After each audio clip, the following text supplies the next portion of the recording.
care if athletes dope? Why don't we think that it should or shouldn't be okay for people to dope? If you're trying to be the best at something, wouldn't you use every tool humanly possible? That's why we believe that it should be okay for everyone to dope. So why shouldn't we be able to? It's their body, so let's let them treat it how they want it to. Some people may say that doping would ruin sports, but we say that it would make them more entertaining. A health inspector named Isitis stated in the article, "Drug-free sports might be a thing of the past, that today's players have been breaking records left and right." He says that he is enraged by this.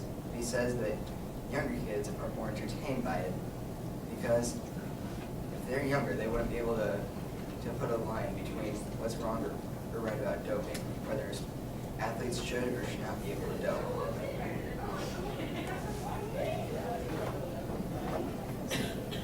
And if an athlete gets injured in a sport, then and a big sporting event is up next for them, and their only chance of getting into the sport again is some sort of performance-enhancing drug to get them back on their feet faster, because performance-enhancing drugs help you recover faster from injuries. So why shouldn't we be able to dope?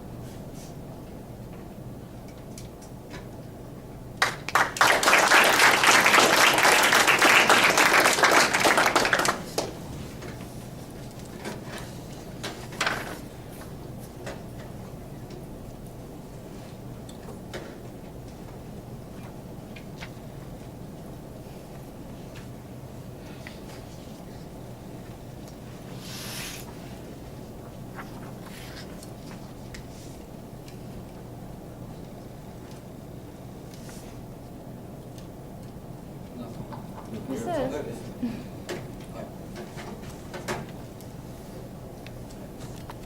Their athlete's ability to play, but we disagree, because it isn't what sports are about. Sports are about skill, because skill is based on working hard and not buying a syringe and receiving the drugs. The way doping affects your body, and the way athletes think that's a good idea to dope, and not about its effect, is disgusting. Athletes think that drugs can help their play, but they're dead wrong. Often athletes, such as Chris Carter and Brett Favre, in the article, drugs are easily obtained, a bad history of drugs, but we're able to wise up and look at where they are now. This is significant because you see less of this now, but when a story like this hits the media, we'll explode about it. Because it's bound in the media, the competition ruins the reputation in the media. The reputation of the player gets ruined. Players like Mark McGuire taint their reputation using physical enhancements. Their bodies now and the future from drugs are ruined because of the drugs' effect on their bodies physically and mentally. Newer athletes are taking care of this issue now by going to rehabilitation centers. By letting doping in professional sports ruins the grind and how hard it takes to get there. My opponent may say that it makes the sport more entertaining.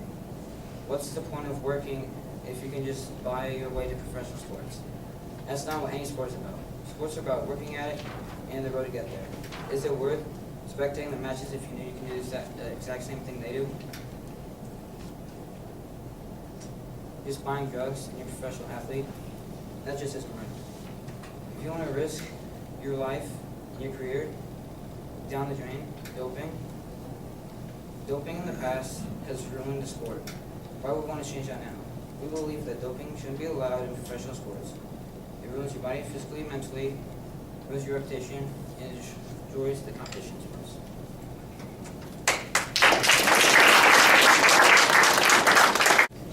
I don't play sports, but I care about this issue. Doping in sports affects the game, the players, and your health and reputation in many negative ways. This affects the game because it makes it unfair. As physical sports are considered sports, so is competitive gaming. People may hit the bomb or increase their hit the pong or do speed to increase their focus and reaction time. In the article, Pro gamers are doping too. Alex from a held game convention states, players are ejected from venues for drunk and disorderly conduct. This is unfair. Wait, hold on. This is important because players may get out of control if their team is losing or they die in game, causing annoyance, maybe even cancellation of the game. Most people think it's unfair because it takes time and practice to be good enough to be out a game to get into an international or even national tournament. This being MLG or Major League Gamer takes years of preparation and to even get close to being the best of the game like StarCraft 2. So why are the games still happening? What's the point?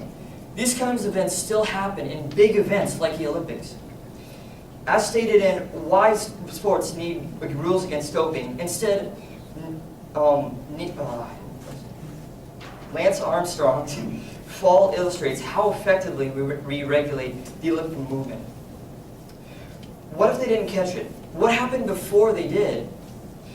Well, when he was cheating, it affected the game negatively, and when he did fall, the game became fair, and his pride for winning got lost, as he was stripped of all of his medals.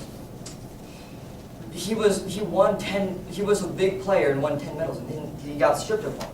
But more importantly, players spend 4 years of continuous practicing and get beat by a person who took steroids and cheated most of the way through their training. So what's the point of holding a game in the first place? What's the point of, what's the point of making this happen? They need to regulate all games and make it fair and possible for a fair game. I've watched the news and seen people who have doped and how it affected the game. It's pretty obvious, and it's harder for the other people to play the game, and it's not very entertaining. If I saw a game and you saw a person who was doping, it was pretty obvious, and it wouldn't be very, very entertaining to watch, and it could make it unfair, and I had a really good idea of what person would win. Losing viewers and ratings, the games most likely would be canceled due to insufficient funding. I've played with really good players, and if you're already one of the best, why dope? It's going to be impossible to beat the players, and that's why it's unfair for players to dope and how it destroys the game.